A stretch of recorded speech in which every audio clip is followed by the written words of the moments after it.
देखिए आज हम पढ़ेंगे variables, identifier and constants in C language. तो देखिए व्हाट आर वेरिएबल्स। वेरिएबल्स क्या होते हैं? वेरिएबल्स वह होते हैं, इन्हें हम अभिज्ञानक के नाम से भी जानते हैं। इनमें किसी वैल्यू को स्टोर करवाया जाता है वेरिएबल्स के अंदर। जैसे कोई प्रोग्राम होता है तो हमने अगर सर्कल का प्रोग्राम बनाया तो हमने रेडियस डिक्लेयर करते हैं, ठीक है। तो रेडियस को हमें कोई ना कोई वैल्यू देनी पड़ेगी। तो दिस इज आइडेंटिफायर। इसका क्या होगा? टाइप होगा, डेटा टाइप। किस टाइप का देना है? इंटीजर और फ्लोट, दोनों में से कोई। अगर हम पॉइंट्स में देना चाहते हैं रेडियस तो फ्लोट टाइप ले सकते हैं, और अगर हम पूर्णांक में लेना चाहते हैं तो हम रेडियस का डेटा टाइप क्या दे सकते हैं? फ्लोट। तो this is the name of the variable, name of variable, ठीक है। वेरिएबल से संबंधित दो चीजें, एक तो नाम, वेरिएबल का नाम, दूसरा value of the variable, value of variable. Variable क्या है? इसका संख्यात्मक मान। इसका संख्यात्मक मान कहाँ स्टोर होगा? इसके नाम की जगह में, इसके नाम के साथ इसका संख्यात्मक वैल्यू स्टोर होगी। तो यह तो हुआ वेरिएबल। इसको डिक्लेयर करने के लिए भी कुछ नियम होते हैं जो कि सेम होते हैं आइडेंटिफायर्स और वेरिएबल्स के लिए।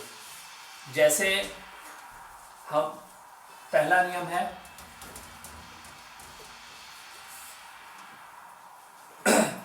एंड एक बार मैं ये भी बता देता हूँ आइडेंटिफायर्स क्या होते हैं। आइडेंटिफायर्स भी बिल्कुल वेरिएबल, आइडेंटिफायर्स एंड वेरिएबल्स में थोड़ा सा ही अंतर होता है। दोनों के लिए डिक्लेयर करने के लिए नियम समान होते हैं। आइडेंटिफायर्स में वो भी आ जाते हैं जैसे फंक्शन का नाम, ठीक है। ऐसे ही आपका कोई वेरिएबल का नाम, फंक्शन का नाम, ये सब आइडेंटिफायर्स में आ जाता है। दोनों के लिए क्या क्या नियम है देखिए। इसका जो फर्स्ट लेटर होता है वेरिएबल्स का या आइडेंटिफायर का, वो है अंग्रेजी की वर्णमाला के किसी अक्षर से प्रारंभ होना चाहिए। मैं कुछ एग्जाम्पल लिखता हूं, उससे हम जांचेंगे। पहला फर्स्ट अंग्रेजी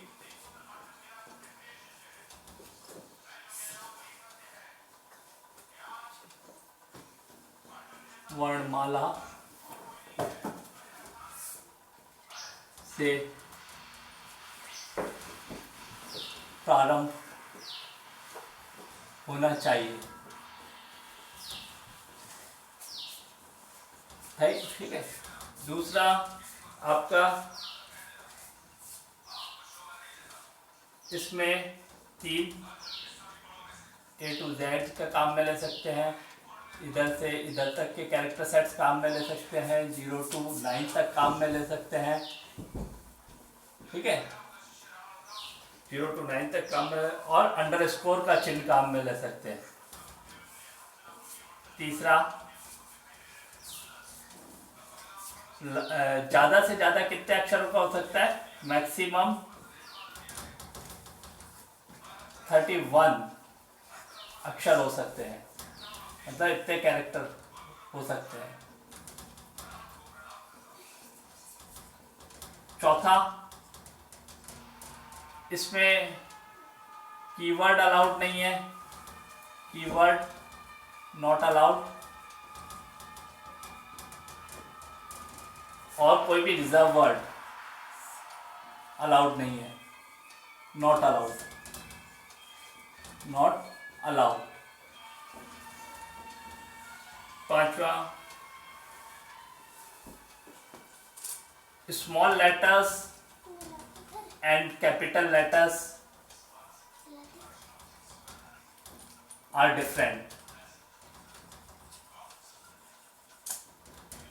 स्मॉल लेटर में अगर हम किसी वेरिएबल को नाम देते हैं या किसी इसको, और कैपिटल में, तो दोनों ही अलग अलग होंगे। देखिए ये 4 चीज़ें। अब मैं कुछ एग्जांपल्स बताता हूँ कौन से वैलिड हैं और कौन से इनवैलिड हैं, तो आप पहचानिएगा। अगर मैं इसको ये दे दूं वेरिएबल का नाम या आइडेंटिफायर, तो वैलिड है या नहीं? बिल्कुल वैलिड है, क्योंकि ये अंग्रेजी की वर्णमाला से प्रारंभ हो रहा है, इसमें इन्हीं का उपयोग हुआ है। मैक्सिमम 31 कैरेक्टर या उससे कम हो सकता है। कीवर्ड नहीं है स्मॉल लेटर या कैपिटल लेटर, ठीक है, दिस इज वैलिड। अच्छा, अगर मैं ये देता हूँ टोटल, तो क्या ये वैलिड होगा? बिल्कुल वैलिड होगा। अंग्रेजी की वर्णमाला से प्रारंभ हुआ, इन्हीं का उपयोग हुआ, मैक्सिमम 31 से कम है, कीवर्ड का कोई वो नहीं है, स्मॉल लेटर्स या, ठीक है। अच्छा, अब एक एग्जांपल लेते हैं अपन इसका कि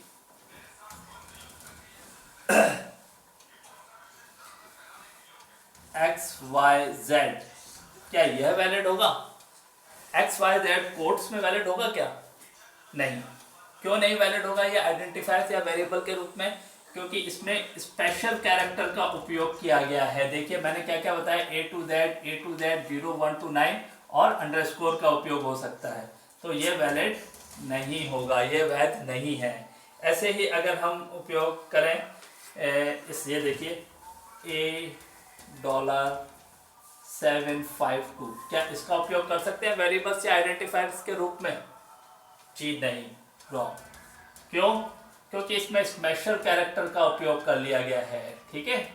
बाकी चीजें तो ये फॉलो कर रहा है, अंग्रेजी का वर्णमाला से प्रारंभ हो रहा है, A to Z न्यूमरल्स काम में आ रहे हैं, मगर क्या डॉलर, यह चीज इसमें नहीं है। तो अगर ये उपयोग हो गया तो इसलिए ये इनवैलिड हो गया, ठीक है। बाकी सारी चीज फॉलो हो रही है। तो आप देखिए, ये कुछ नियम थे जो हमने पढ़े वेरिएबल्स और आइडेंटिफायर्स को डिक्लेयर करने के। पहला था अंग्रेजी वर्णमाला से प्रारंभ होना, स्मॉल ABCD या कैपिटल ABCD या न्यूमरल्स या अंडरस्कोर का उपयोग हो सकता है उन नामों में। मैक्सिमम 31 कैरेक्टर के होंगे, कीवर्ड और रिजर्व वर्ड नहीं होने चाहिए, तथा स्मॉल और कैपिटल दोनों अलग अलग माने जाएंगे, ठीक है। हमने वेरिएबल्स को सीखा, आइडेंटिटी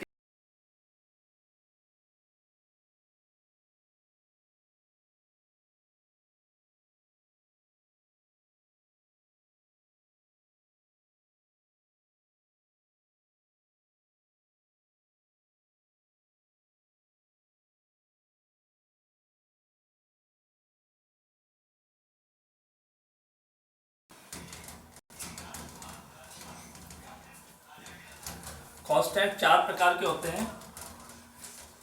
पहला तो है इंटीजर कांस्टेंट,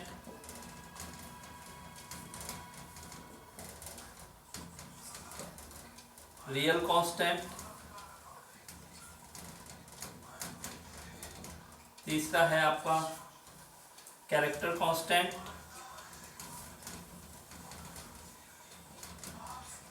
और चौथा है आपका स्ट्रिंग कांस्टेंट।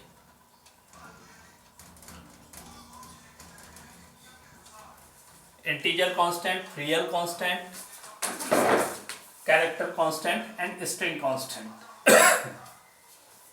देखिए अब हम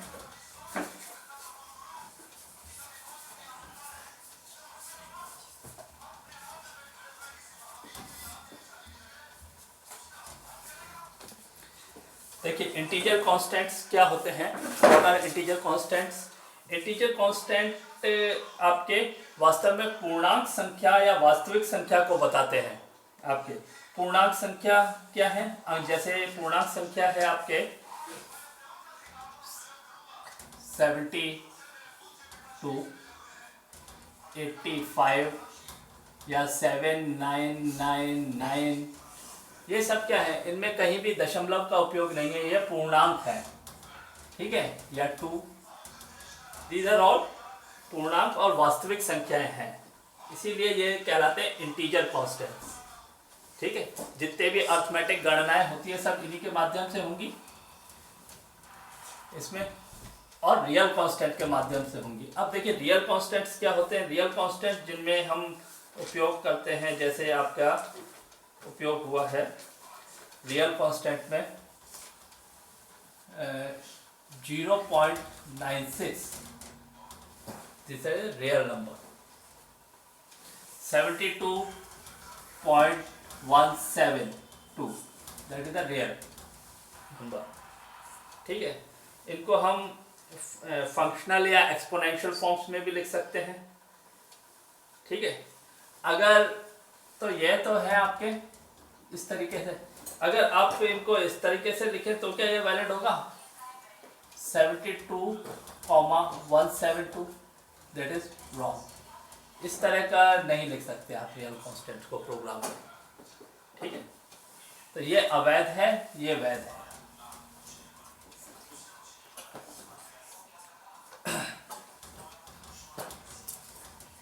इसी प्रकार कैरेक्टर कांस्टेंट, कैरेक्टर कांस्टेंट्स क्या होते हैं? इनको हम सिंगल कोट्स में लिखते हैं। किसमें? सिंगल कोट्स, सिंगल कोट्स में लिखते हैं। जैसे 6, देखिए अब ये हमने एक नंबर लिखा है 6 और उसको डबल कोट्स में लिख दिया है, तो देखिए ये क्या हो गया? Character constant. अब ये न्यूमरल नहीं रहा, इसकी संख्यात्मक वैल्यू खत्म हो गई है, यह सिर्फ एक कैरेक्टर के रूप में रह गया है। ठीक है, इसकी कोई भी न्यूमरल वैल्यू नहीं रही है। जैसे A, this is also a character constant. अगर हम किसी दो शब्दों को इस तरीके से लिख देते हैं ए बी और कैरेक्टर इस तरीके से, तो ये इनवैलिड है। This is not a character constant, only a single character should be there. या हम इस तरीके से लिख दें 3 4 2, तो दिस इज इनवैलिड। ओके, तो ये आपको ध्यान रखना है। अब हम पढ़ेंगे स्ट्रिंग कांस्टेंट। स्ट्रिंग कांस्टेंट में कौन कौन किस तरह के शब्द आते हैं? देखिए ये डबल कोट्स में लिखा जाता है। किसमें? डबल कोट्स, डबल कोट्स इस तरीके से। जैसे हम लिखेंगे होम लोन, तो ये डबल कोट्स में आया। हमने कोई वेरिएबल या कोई ऐसा चीज डिक्लेयर किया होम लोन, तो ये आया प्रिंट करवाना है, तो home loan, this is a string constant. जो भी डबल कोट्स में आ रहा है वो सब स्ट्रिंग कांस्टेंट होगा। जैसे हमने डिक्लेयर किया daily, this is a string constant. ठीक है, तो कितने तरह के कांस्टेंट हैं जो हम प्रोग्रामिंग में काम में ले रहे हैं? इंटीजर कांस्टेंट, ये पूर्णांक संख्या वास्तविक संख्याएं होंगी। रियल कांस्टेंट्स पॉइंट्स में होंगी या एक्सपोनेंट फॉर्म में हो सकती है, फ्लोट फॉर्म में हो सकती है। कैरेक्टर कांस्टेंट सिंगल कोट्स में लिखते हैं हम। देखिए जैसे 6, तो इसकी न्यूमरल वैल्यू खत्म हो गई है, ये कैरेक्टर्स के रूप में वैलिड होगा। अब जैसे ए, अगर हम किसी दो उसको अगर सिंगल कोट में, तो वो इनवैलिड रहेगा। ऐसे ही स्ट्रिंग कांस्टेंट, स्ट्रिंग कांस्टेंट जैसे मैंने होम लोन लिखा और इसे डबल कोट्स में लिखा, तो that is a string constant. Delhi double quote, that is a string constant. ठीक है, तो आज हमने पढ़ा वेरिएबल्स, आइडेंटिफायर्स एंड कांस्टेंट, और इनके जो नियम थे वो पढ़े कि वेरिएबल्स को और आइडेंटिफायर्स को हम डिक्लेयर करने के लिए किन नियमों को फॉलो करते हैं। Thank you very much. I am Ashish Kumar Mamodaniya from GPC Rajsamand.